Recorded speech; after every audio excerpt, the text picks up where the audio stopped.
네, 1교시는 이제 전반적으로 이렇게 복습을 한번 해드렸고요. 이제 14주 2교시는 이제 노인성 질환, 여기 부분은 이제 우리 책에는 없지만 그래도 다뤄줘야 돼서 해드리겠습니다. 자, 노인성 질환에는요, 치매, 선망, 우울증, 그다음에 불안장애, 자살 이렇게 있고요. 치매의 분류와 임상 증상 및 합병증, 그다음에 노인성 질환 중재, 이런 거에 대해서 말씀드리도록 하겠습니다. 자, 일단 뭐 건망증이랑 치매의 차이가 있거든요. 우리가 건망증이라 그러면 어때요? 생리적인 뇌 현상이에요. 그래서 뭐 우리가 많이 경험을 하죠. 그 다음에 뭐 힌트를 주거나 시간이 지나면 생각하면 기억이 나요. 그래서 뭐 일상생활에는 큰 지장이 없지만 치매 같은 경우는 뇌의 질환입니다. 그래서 뭐 힌트를 줘도 생각해내지 못하고 아예 자체를 모르는 거예요. 그래서 뭐 일상생활에 지장이 있고 간호를 필요로 하죠. 네, 노인성 질환 한번 보도록 하겠습니다. 뭐 치매, 선망, 우울증, 불안장애, 자살 이렇게 5가지로 이렇게 나누고요. 자, 치매는요. 거의 3가지형이 있어요. 알츠하이머, 혈관성, 뭐 혼합성이 있는데 알츠하이머가 가장 많아요.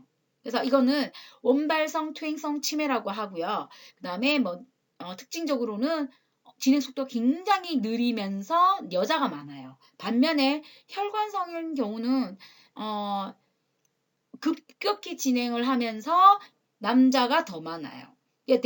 대부분 이 혈관성은요, 뇌졸중을 경험하고 난 다음에 많이 생긴다라고 생각하시면 돼요. 어차피 뇌졸중 뭐 혈관성 질환, 뇌질환이잖아요. 그러면서 혈관성 치매와 알츠하이머에 구분하는 게 좀 많이 나옵니다. 자, 알츠하이머 같은 경우는요, 그 유전적인 것도 있고요. 그 다음에 아세틸콜린의 결핍이라고도 합니다. 그리고 이상 단백질 이런 게 보이고요. 1기, 3기로 나누죠.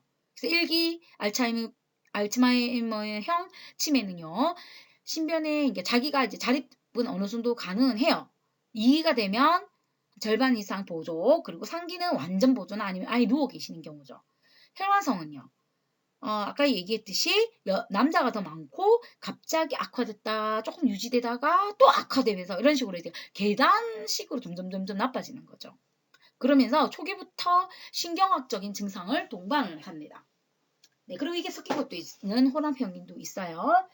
선망 한번 볼까요? 델리움이라고 하는데 선망은 치매와 좀 비슷하지만 특성이 뭐냐면 급성 발병이라는 거죠. 굉장히 갑자기 발병하고요. 주의력 감퇴, 뭐 기억력 저하, 뭐 이런 게 보이죠. 호전과 악화를 반복합니다. 뭐 저활동성, 과활동성으로 나누고요.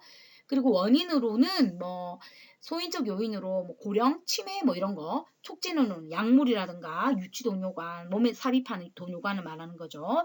영양 부족 뭐 이런 거. 우울증은요. 노인 10명 중 1명꼴로요. 발생하고 있고요. 굉장히 본인이 내가 우울증이 있다라는 거를 자각하기가 어렵습니다.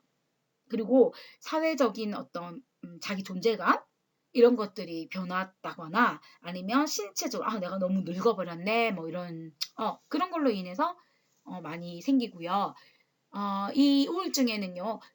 증상이 있는데요. 슬프고 우울한 기분, 매사 즐겁지 않아, 관심도 없고요. 과도한 수면 또는 불면, 식욕의 어떤 변화, 많이 먹거나 아니면 아예 안 먹거나, 절망감, 죄의식, 반복적인 그런 자살 충동을 느낀다거나, 초조하거나 무기력하거나 피로, 항상 에너지가 상실된 모습을 보이는 요 중에서 5가지 이상이요. 2주 이상 지속될 때 그 우울이라고도 하죠.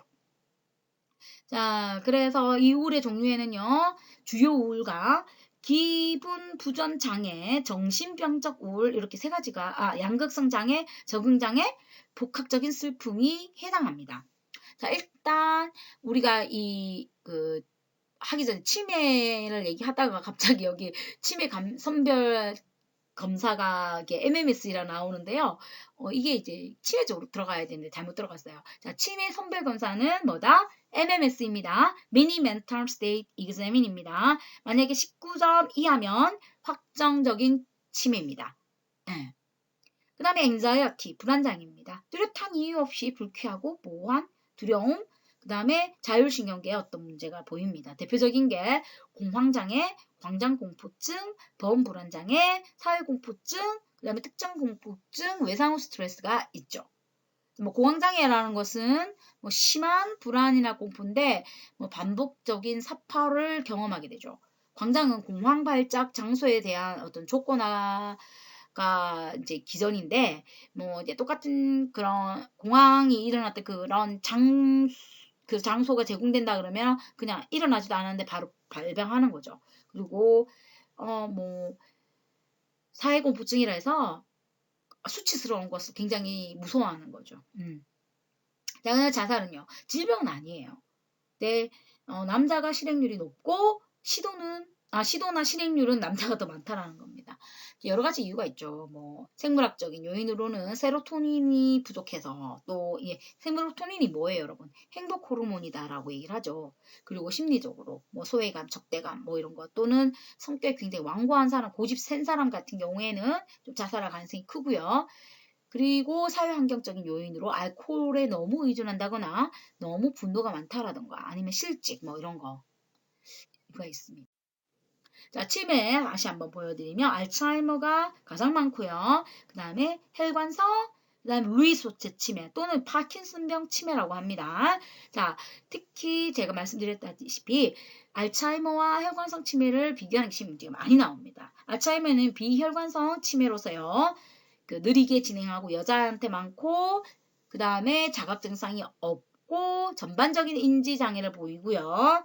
초기에는 나타나지 않지만 말기에는 신경 증상이 나타납니다.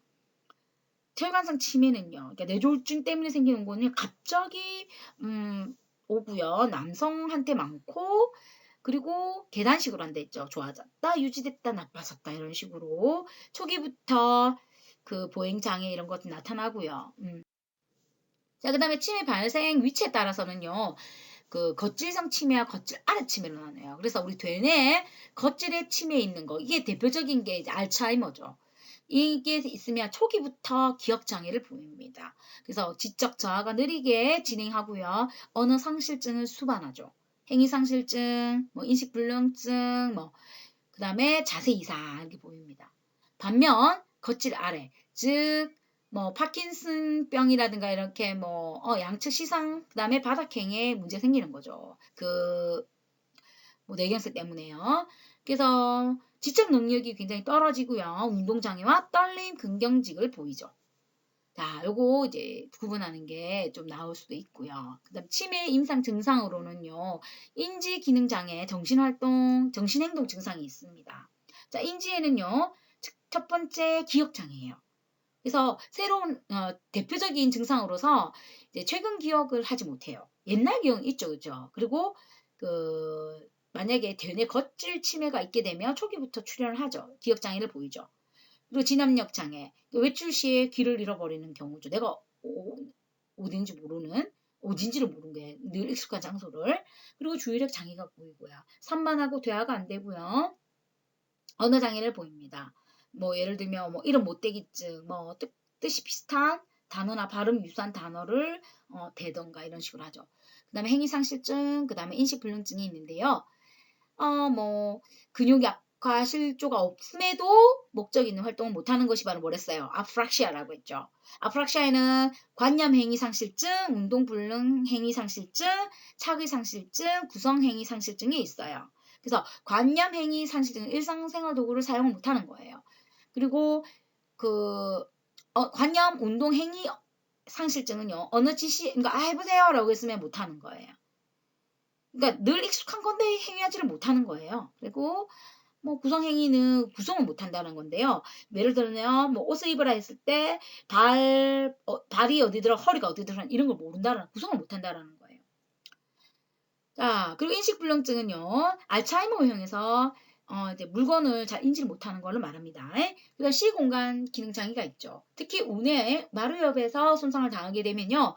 길을 잘 잃어버리고요. 필요한 물건들을 딱딱 이렇게 배치하는 걸 못합니다.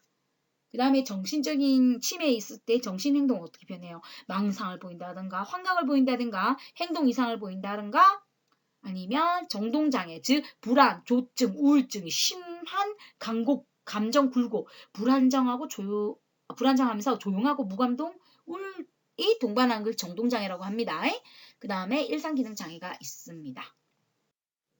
자, 치매는요, 초기, 중기, 말기로 나눠요. 초기에는 약간 도움이 필요하지만, 뭐, 계산 착오도 보이고요. 경미한 언어 장애, 그 다음에 성격이라든가 기분 변화가 크죠. 뭐, 우울할 때도 많고, 짜증을 잘 낸다거나. 자, 중기는요, 일상생활에서 상당한 도움이 필요하죠. 그리고 오래된 경험까지 망각을 하게 되고, 진압력 장애 생김으로써 본인이 길을 잘 잃어버린다거나, 표현력과 이해력이 저하되죠. 그리고 행동장애로서 난폭하거나, 환각, 뭐 이런 망각 이런 거 보이죠. 말기 되면요, 전적으로 도움을 있어야 돼요. 그리고 치매 합병증으로는 선망이 있습니다. 보통 치매가 있게 되면 25에서 45%에서 보이는데요. 갑작스런 행동 변화와 불면, 환시, 주의력 장애를 보이죠. 이게 보이죠, 그죠? 불면증, 초조하고 진압력 저하, 혼돈, 망상 뭐 이런 걸 보이는 게 선망이에요. 자, 그 다음에요. 약상 및 골절을 잘 일어나게 됩니다. 그래서 이 치매가 있는 경우는요. 골절은 정상인의 3.6배, 골반 골절은 정상인의 7배로 많다라고 합니다. 그 다음에 요실금과 변실금이죠. 특히 남자가 더 많고요. 영양실조와 경직을 보이죠. 그래서 치매 말기 되면 대부분이 체중이 감소되는 모습을 보입니다. 자, 노인성 질환의 중재는 어떻게 할 것인가? 신체적으로는요, 초기에는 일상생활 동작에 능동 참여를 독려해야 되고요. 다양한 활동 프로그램에 구성을 해서 참여할 수 있도록 해주고요. 대근육 운동을 하면서 균형 및 기능을 증진시켜야 돼요. 예를 들면 걷기, 콩주머니 이렇게 던지는 거라든가 계단 보행을 하면 되죠. 그 다음에 소근육 운동도 하고요. 식사나 뭐 글쓰기, 종이 오리기, 퍼즐 같은 거. 그다음에 영양 공급 정말 중요합니다. 그다음 중기 때는요. 진압력 장애가 오고 그다음에 개인 위생이 어렵기 때문에 좀 되도록이면 스스로 할 수 있도록 도와주셔야 되고요. 말기 때는 아예 못하기 때문에 누워 계시는 경우가 많아서 스트레칭이 굉장히 중요합니다. 욕창 방지 중요하고요. 통증이 있다면 텐스나 뭐 이런 거 사용하면 됩니다. 그다음에 인지는요. 이 인지는 사실 물리치료사가 하는 것보다는 뭐 작업치료사들이 많이 하게 되거든요. 그래서 뭐 종이 접기, 뭐 콩 고르기, 뭐 그림 그리기, 모자이크, 촬영 뭐 이런 게 있죠. 그다음에 토탈 케어라 해서 전인 케어라 그래서 뭐 회상 치료, 즉 이거는 뭐 에릭슨의 발달 이론을 참고를 한데요. 뒤에 다음 장에 에릭슨이 뭘 했는지 발달 이론이 뭔지 보여드릴게요. 그래서 이 에릭슨의 발달 이론을 쓰시게 되면 굉장히 긍정적 기억을 이끌어내는데 도움이 많이 된다고 해요. 그러다 보니까 우울 감소라든가 삶의 질을 향상시킨다고 합니다. 그 다음에 비언어적 표현이 증가되고요. 음악 치료, 뭐 웃음 치료 뭐 이런 게 많아요. 사회환경적 중재로서는요. 익숙한 환경을 구성해 놓는 게 중요하고요. 되도록이면 다치지 않도록 장애물 없이 가구를 배치하는 게 중요합니다. 그리고 색깔도요. 조금 원색으로 해서 주위 환경하고 좀 구별될 수 있도록 하는 게 좋겠다. 자, 에릭슨의 사회 발달 이론을 한번 볼게요. 이게 뭐냐면 인간 발달 단계예요. 그래서 만약에 유아기, 아동기, 학령기, 청소년, 뭐 성인, 장년, 노년으로 나누거든요. 이때 뭐지 성취되지 않은 게 있으면 반드시 문제가 드러난다라는 거예요. 자, 예를 들면 이제 8단계로 나눠놨는데, 자, 유아기 때는요, 이게 섭취 어떤 문제가 생겨요. 그러면은 기본적인 신뢰감이라든가 그런 이제 불신감을 많이 보이게 됩니다. 그래서 잘 위축을 한다든가 이런 게 보이죠. 그리고 만약에 초기 아동기 때 한 3세까지는요, 이때 대소변을 가린단 말이에요.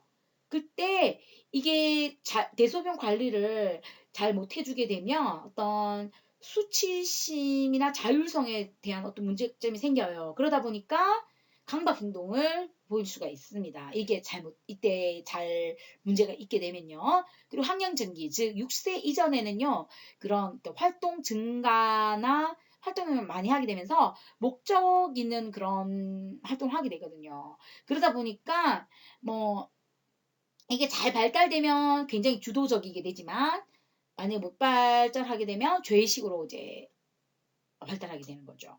그래서 이게 심리적으로 굉장히 중요합니다. 그래서 그 아이를 키울 때 이 에릭슨의 발달 단계를 기본으로 해서 이제 참고하셔가지고 나중에 그 치료에 이용하시면 좋을 것 같아요. 여기까지만 할게요.